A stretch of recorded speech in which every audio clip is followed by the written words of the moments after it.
Half empty cup with some Hennessy. Wonder what's gonna be the death of me. Whenever it comes, we can let it be. Tonight, bet let's role play as enemies. Today we are watching the most painful cave deaths of... Oh, crap. Today we are watching the most painful cave death... Holy moly. Today we are watching the most painful cave deaths ever. Sheesh. But... Alright, man, let's get straight into the video. It's about to be crazy. Cueva Los Angeles tragedy. On May 30th, 1999, Francis Reyes, an experienced National Cave Rescue Commission guide, led 17 people into Cueva Los Angeles in Puerto Rico. Dang, bro. Imagine leading 17 people to their death. I'm assuming people gonna die. Because the title. Among them was Elba Vasquez Gonzalez. The group entered the cave shortly after noon, and the group followed a stream. That's tragic. She the only one with a name. Ugh.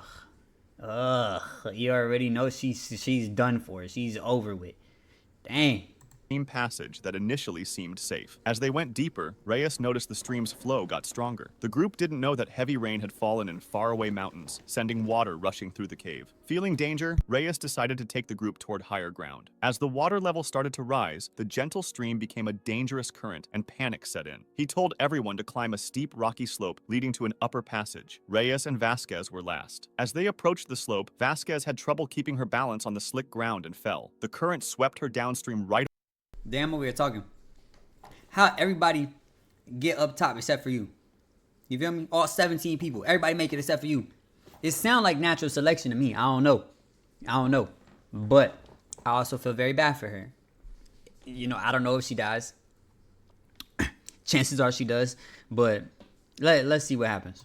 Right away, her head struck the cave wall and she lost consciousness. Reyes jumped into the dangerous water immediately. Fighting against the current, he reached Vasquez and grabbed her with one arm while bracing against rocks with the other. Struggling against the powerful flow, he made his way back to the slope with Vasquez still unconscious. When he reached the bottom of the slope, He a real one, cause she would have been gone. Should have been gone. I ain't going over there. I'm sorry, shorty. And like, look at him. Look at his face now. He tired now. She's unconscious. Hey, bro, you can only do what you could do, gang. Because you about to have a painful death. You about to have a slow and painful death. Her, on the other hand, she's unconscious. She gonna die peacefully. You feel me? You, on the other hand, you gonna die very, very slow and painfully, my friend. So, hey.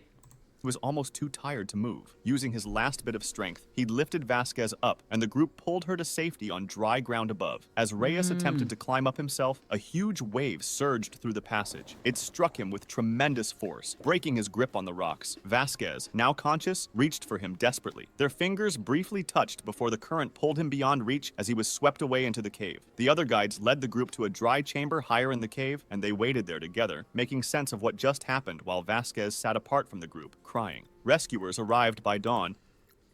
Bro, he jumped in to save you and nobody jumped in to save him. I ain't gonna lie, somebody getting haunted that night. Hey, I ain't gonna lie, if that was me, somebody's getting haunted that night. You know what I'm saying? Somebody is gonna have a bad rest of their life because I'm gonna make sure of it. You feel me? I'm be in a crib in the middle of the night knocking things over. You know what I'm saying? They about to have a very spooky life. Cause I'm not going for that. Ain't no way I jump in behind you to save you, but nobody jumps in to save me. You got life fucked up, bro. You got life fucked up. Shorty was unconscious.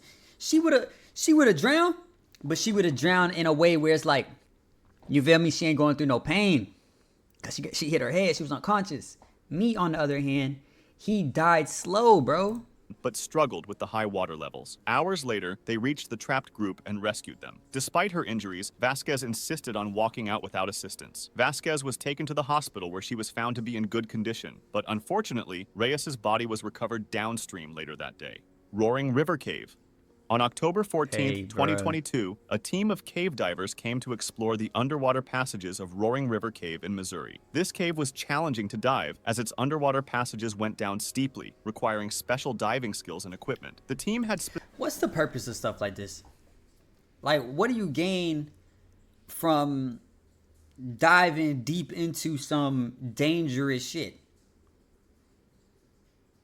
That's one thing that always like blew my mind. Like, what part of this is like, is it like fun? Is it like, you know, like skydiving, you know, it gives you adrenaline rush?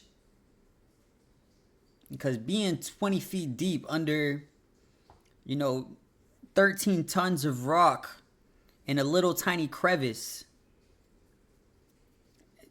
would never be my idea of fun. But anyway.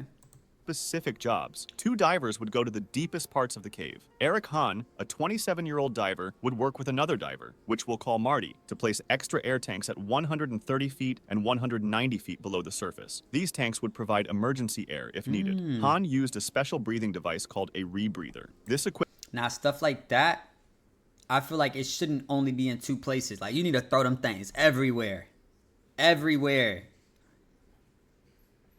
Because only 2 of them, it's like, nah, bruh. And then again, how you the only one to run out of air? Nigga, breathe slower. Nigga, relax. Woo side, nigga. Like,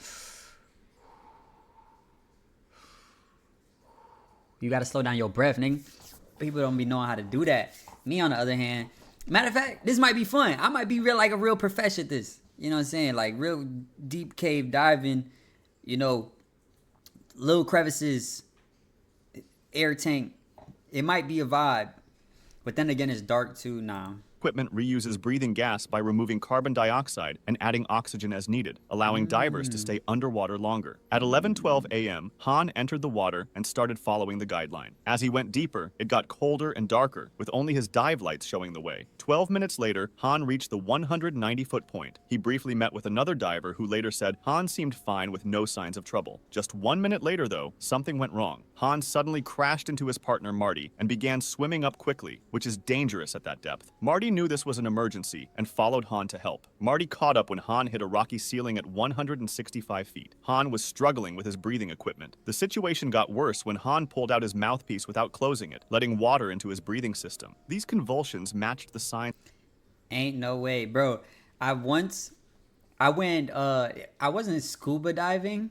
It was kind of like scuba diving because we had scuba gear on, but like we can see like the outside the water. I don't know how to. We could see light. You know what I mean? So we were scuba diving, but there was nothing above us. So like we were probably just like 15 feet deep, maybe like 20 if that. But it was like clear ocean. Like we're not in no rocks or nothing crazy like that. And we're at the bottom by like coral reefs and like fish and all type of stuff. You feel me? And I was with my family, and I had my little cousin. She was all the way at the bottom. And bro, she started freaking out that deep underwater, yanked off her scuba gear and started swimming to the top, bro. She almost drowned because she started freaking out and ripped off her only piece of oxygen, the only thing keeping her alive right now. So I guess, you know, I can't relate because in my head, I'll be like, I need to like breathe. And the last thing I'm going to do is yank off the only thing that's making me breathe. But I guess I kind of understand how some people can kind of go through that situation where they get so like flustered, they just start doing stuff. But bro, right here, nigga, in the butt crack of a mountain, you need to keep that shit connected, gang.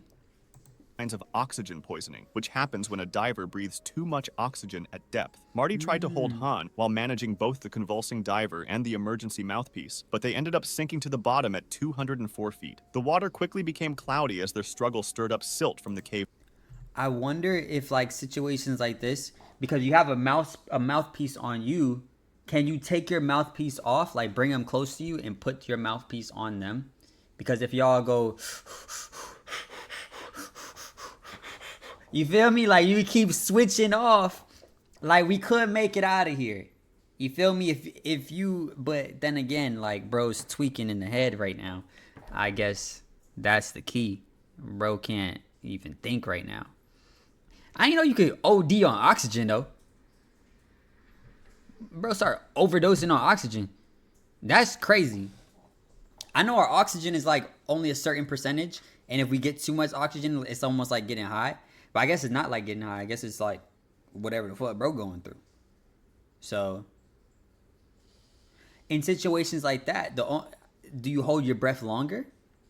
Like if you get in too much oxygen, do you need to? Oh, I don't know.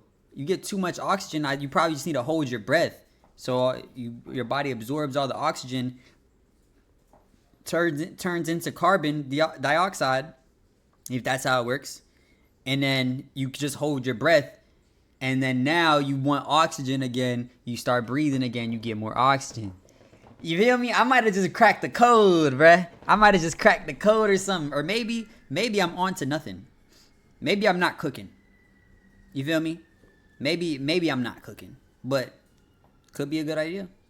Floor, and eventually it became too dangerous for Marty to continue the rescue. He couldn't see the guideline anymore. He was getting tired, and his own air supply was running low. Meanwhile, another diver had gone up to get help. Marty, forced to give up the rescue attempt, started going back up and met another team member during a safety stop. This diver tried to go down to help Han, but faced the same problems: cloudy water, distance from the safety line, and dangerously high oxygen levels at that depth. Just 23 minutes after Han entered the water, what? Dangerously high oxygen levels?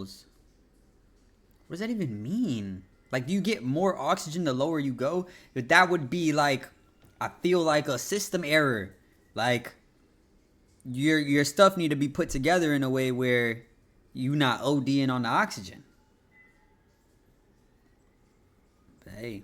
Another team member saw Marty coming back without Han. The surface manager stopped any more rescue attempts, telling all divers to complete their safety stops and exit safely. Rescue operations began at 4 p.m., almost 5 hours after Han entered the waters, when the Missouri Highway Patrol diving team arrived. They found Han's... 5 hours later, bro, you done ski.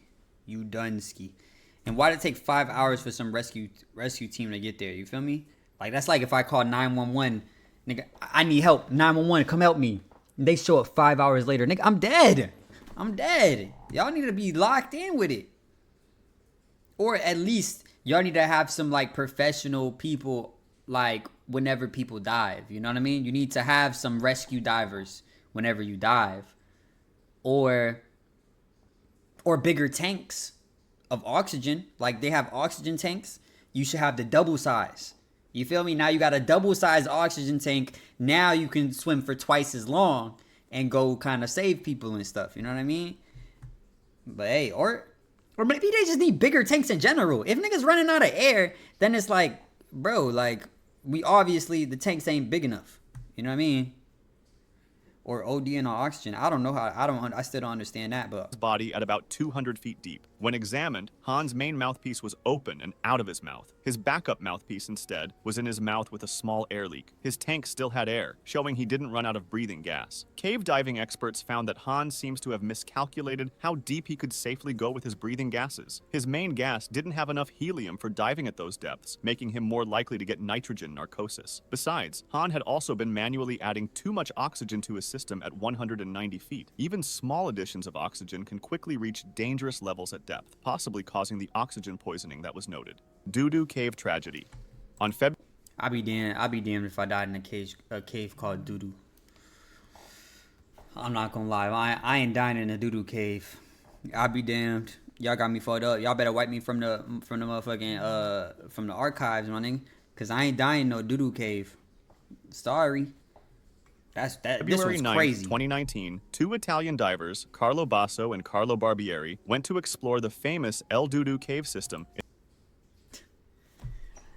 Bro, come on, bro. I'm not dying in no El Dudu cave.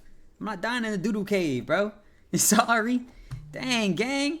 The cave look kind of lit, though. Wait, let me see the cave again. Went to explore the cave look kind of fire, though. See, this, I might go in here. You know, I might risk death to go inside the Dudu cave. Actually, you know what? I might risk death going inside the Dudu cave. I'm not gonna lie, cause this look kind of fire. You feel me? You in a butt crack of a mountain. It's called Dudu Cave. You feel me? It's fire. It's fire. I would go. This one, if it looked like this, I would go. Famous El Dudu Cave system in the Dominican Republic. This underwater cave is known for its maze-like passages and beautiful...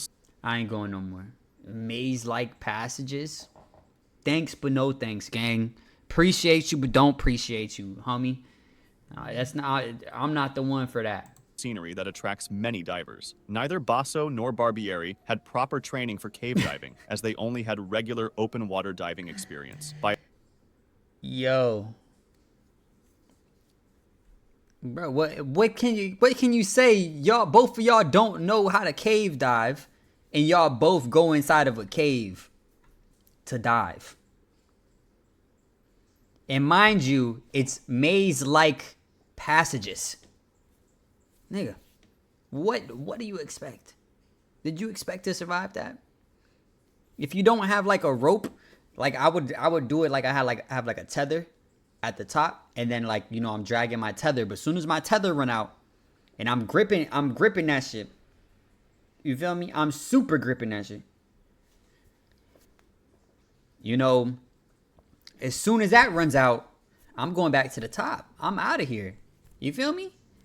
But hey, niggas don't be thinking. I'm not gonna lie. By 11:50 a.m., they had entered the water. At first, their dive went smoothly as they swam deeper look, they got into a little the cave. thingy thing. As they went further, though, the cave became darker and narrower. Then they made a critical mistake. They left the main guideline and entered a side passage. These side paths are more dangerous, which is why they're set apart from the main line. As they moved through this narrow space, they stirred up fine dirt from the cave floor. The clear water quickly turned dirty, and they couldn't see anything. Their lights only bounced off the floating dirt particles, making them useless. Things quickly got worse. They had lost the main guideline. Every move they made stirred up more dirt, making them even more confused. They couldn't even use hand signals to communicate because of how badly cloudy the water was. Each panicked breath used up their air supply faster. The situation became deadly when Basso's front air tank got tangled in the cave line. As he struggled to move, the line broke, cutting off their only... Hey, bro, did they lose the line? Or did they, like, how you get tangled in the line, you lost the line, then you break the line? Bro, you're like, come on, lock in. Lock in, bro. reliable way back to the exit. They were now trapped in an unknown passage with no clear way out and running out of air. When the divers didn't return by mid-afternoon, people waiting on land became worried. The Dominican Republic's Speleological Society was called, and two skilled divers, Philip Lehman and Angel Comper, started... The speleology? You screw when they send out the speleologists. I don't know what that is. Searching for them. The rescuers soon found cloudy water, the first sign of trouble. Then, they discovered a broken guideline leading into a narrow, dirt-filled passage. The water was so cloudy, they had to feel their way through. After hours of searching, they had to turn back without finding the missing divers. The search continued the next day. On February 12th, 3 days after Basso and Barb... That's tough, because the next day... Like, y'all ain't have no more tanks? Y'all couldn't, like, send somebody else in there? Like, how you gonna wait a whole 24 hours? Them niggas dead like shit, bro. That's messed up. Barbieri entered the cave. Rescuers found one of them. Carlo Barbieri's body was stuck in a narrow side passage, in a spot so tight that even the rescue divers had trouble reaching him. His gear was working fine, which means he likely ran out of air or drowned. The rescuers couldn't get his body out because the passage was too narrow and decided to leave the body there. By February 21st, after searching for nearly 2 weeks, the local team stopped looking. The risks were too great, and there was little hope of finding Basso alive. 2 American divers, Ed Sorensen and Mike Young, experts in cave rescue, were called to help. After getting permission from worried local officials, Sorensen and Young had 8 days to complete their mission. Using special equipment, including a harness for tight spaces and a 4-point anchor system, they carefully moved into the narrow passage where Barbieri was found. Then, they discovered Basso's body the next day, stuck in a narrow passage beyond where they found Barbieri. Both bodies were eventually retrieved. Diepolder Sink 2. On May 11, 1990, in Hernando County, Florida, 25-year-old Michael Spears and his diving partner Daniel, age 34, prepared to dive into Diepolder Sink 2, one of Florida's most dangerous underwater cave systems. Bro, what do you expect, bro? I'm not going into one of the most dangerous cave systems. I don't care. Like, I'm not going in there. You feel me? I might float at the top. Like, ooh. You feel me? But I'm not going into one of the most dangerous cave systems. You feel me? If I'm not like the last 2 dudes, because they was locked in. I don't know what they had going on, But they had harnesses and extra harnesses and all type of this. You feel me? Like, they knew what was going on. But, like, bro, if my life ain't cave diving, bro, I ain't making a $300,000 a year off cave diving, bro. I'm not cave diving, dog. If y'all pay me enough, you pay me enough, I might do it. Stop playing. But come on, like, niggas just be doing shit, bro. Niggas trying to get an adrenaline rush out of anything, nigga. You want to get an adrenaline rush? Go ride a BMX bike or something. You feel me? Something that you ain't gonna die instantly if you just get lost, nigga. You get lost, you die, bro. What is cave diving? It's a maze that if you get lost, you drown to death. It's a maze with a timer. That shit don't make no sense, bro. I'm not doing it. Hey, like, Michael had earned his cave diving certification just 5 months earlier, even though he had completed 75 cave dives. Daniel, however, had over 10 years of experience. Unfortunately, recent rains had reduced visibility, but this didn't stop them. After checking their gear, they entered the water. They carefully moved through the narrow entrance into the main cave. By the time they reached the junction room, the water had become very cloudy. They could barely see a few feet ahead with their lights. They relied on the guideline, a thin rope that helps divers find their way. No, it starts getting foggy. You turn your ass around, bro. In caves, because you can't even see nothing. Are you going to the cave to see stuff? If you're going into the cave to see stuff and you can't see nothing no more, swim back, gang. They reached the upper circuit line. The water cleared slightly. They adjusted their gear, gave each other okay hand signals, and began going deeper into the cave system. Okay, one of them have to survive. They gave each other okay hand signals, because how would you know that? You feel me? Y'all got a camera in there. Y'all watching niggas. You feel me? So one of them have to survive.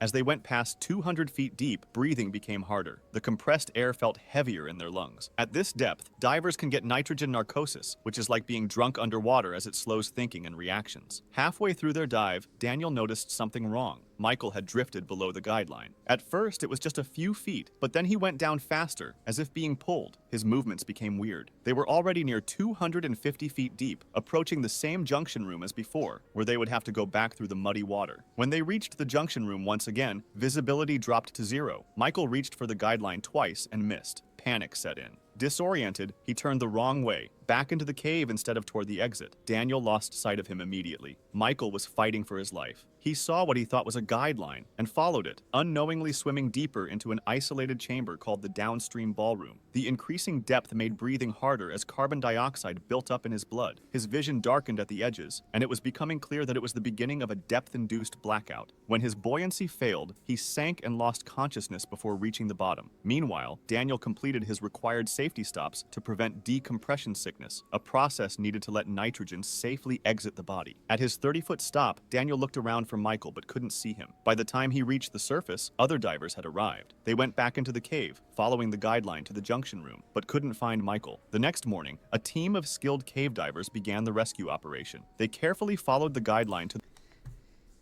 These ain't rescue operations, bro. They're going after bodies, bro. Like, 24 hours later, and you have what? How many hours of like oxygen do people like have doing this? Probably like 6. I feel like you would have 6 hours maximum. You feel me? And that's insane to me in my head. 24 hours later, the next day, you're donezo. You're looking for dead bodies, gang. The junction room and into the lower circuit, moving slowly to avoid stirring up more sediment. After hours of searching, at 241 feet deep, they found Michael lying face down. His regulator remained in his mouth and his mask in place, signs he had blacked out before realizing he was in danger. His oxygen tank was still half full. The search took 7 hours. The rescue team secured his body and brought him to the surface. Experts concluded that nitrogen narcosis and depth-induced blackout, worsened by carbon dioxide buildup, had caused Michael's death. Weeki Wachee Springs tragedy. On March 31st, 2012, at Weeki Wachee Springs, Florida, 29-year-old experienced diver Marcin Kay was working with the Karst underwater research team to explore and map the underwater caves in the park. After checking their diving equipment, Kay and his team entered the water and started following the guideline. The team moved together in the dark water, studying the cave at depths over 100 feet. They kept a steady pace to avoid getting too much nitrogen in their blood. After finishing their work and starting to come back up, Kay stayed close to the guideline, but around 4:30 p.m., something changed. As they got near the cave exit, Kay suddenly swam away from the guideline. He went up into a tight crack in the rock, a space so narrow that divers with tanks on their sides would have trouble fitting through. His movements became quick and weird. The other divers noticed and tried to signal him with their lights, flashing them to tell him to stop. Since that didn't work, they tried tapping him, but Kay didn't respond normally. He pushed farther into the narrow crack, twisting his body to get through. Safety divers nearby couldn't do anything as Kay squeezed himself deeper into the tight space. After 5 minutes, they saw his breathing regulator wasn't in his mouth anymore. The team immediately called for help, but the narrow crack made it very hard to reach Kay. When a rescue diver finally reached him, it was too late. He wasn't responding, even though his tanks still had plenty of air and his equipment was working fine. He had passed out and drowned in the tight space where he was stuck. Kay's body was brought to the surface just before 5 p.m. After the accident, the karst team explained that Kay didn't deliberately leave the guideline and swim into the crack. They explained he had an air bubble in the blood vessels of his brain, a condition caused by coming up too quickly, which can make a diver confused and unable to think clearly. Paradise Springs tragedy. On September 22nd, 1996... There's too many ways to die, bro. There's too many ways to die. Like, what kind of game is this? Like, what kind of sport activity? Like, bro, imagine if you went out to play soccer. Like, oh, I love playing soccer. It's so fun. But you could just, there's a good chance you're going to die. Like, you might die, like, doing whatever. You know what I mean? You wouldn't play soccer. If there was a lot of things that, if it was like, there's a good chance of you just dying, bro. There's so many ways to die, bro. You probably wouldn't do it. It's kind of like, I was going to say it's like skydiving, but skydiving, I feel like, worst case scenario, your parachute don't open up. But other than that, like, you pretty much good. Don't pass out, I guess. But chances are you're not going to pass out. So, y'all playing too, hey. This is some outlandish activity, bro. This is an outlandish thing to just do in your free time. Like, this shit don't sound fun. It sound dangerous. Like, constantly dangerous, bro. At Paradise Springs, Florida, two friends, Jake Miller and Lisa Carter, went diving in an underwater cave. Both knew how to dive in open water, but had no training for cave diving specifically, and to make things worse, they didn't bring a safety line to find their way back. They entered the cave and descended 60 feet when they turned on their flashlights to see as they headed towards the passages. Jake went first, with Lisa following. As they went deeper, the passage got narrower. At 148 feet, they had gone deeper than they planned, but they kept going. Suddenly, Jake kicked up dirt from the cave floor by accident, clouding the water, and within seconds, they couldn't see anything. Lisa tried to grab Jake but couldn't find him in the cloudy water. Jake, lost and unable to see, started to panic. He breathed faster, using up his air quickly. While feeling around for a way out, his hand found a narrow crack in the rock. He tried to squeeze through it, but his air tank and straps got stuck in the tight space. He couldn't move, couldn't see, and was completely lost in the dark. Meanwhile, Lisa felt movement in the water. She thought the cave might be falling in, so she quickly decided to swim back to the surface. After reaching safety, she called for help right away. Back in the cave, Jake was struggling to stay alive. His chest was pushed against the rock, his shoulders stuck in the crack. With his air running low, he desperately worked to take off his straps and, eventually, got free from his tank. He was no longer stuck, but now had no air supply and no light in the dark, cloudy water. Jake pushed away from the rock and tried to swim up to reach the surface. Rescue divers came within an hour. They went into the cave and searched through the cloudy water. Bro. They found that the cave had not collapsed as first reported. They found Jake's body in the crack, but he wasn't stuck anymore. Investigators realized that after freeing himself by taking off his tank and straps, Jake tried to swim to the surface. As he went up, the air in his lungs expanded and likely caused a bubble in his blood, making him pass out before he could reach safety. His body was found floating in the water at 144 feet deep. Lisa survived. Did he think he was about to one breath it 144 feet? Or am I tripping? Because I know I can't one breath 144 feet. If I took off my oxygen tank, I would take it off to free myself, but I'm keeping that shit in my hand. Like, I'll take it off, get my way out, whatever, and then after I get out, either put my shit back on or at least keep my tank with me. You feel me? Because, like, the math ain't really mathing, but hey.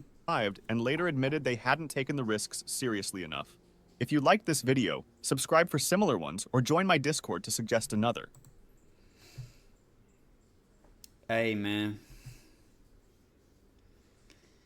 If you ever thought about diving into a cave, I salute you, my friend. But if you're watching this video, just like me, I would hope that you're in a place where you're never going to dive into a cave, ever.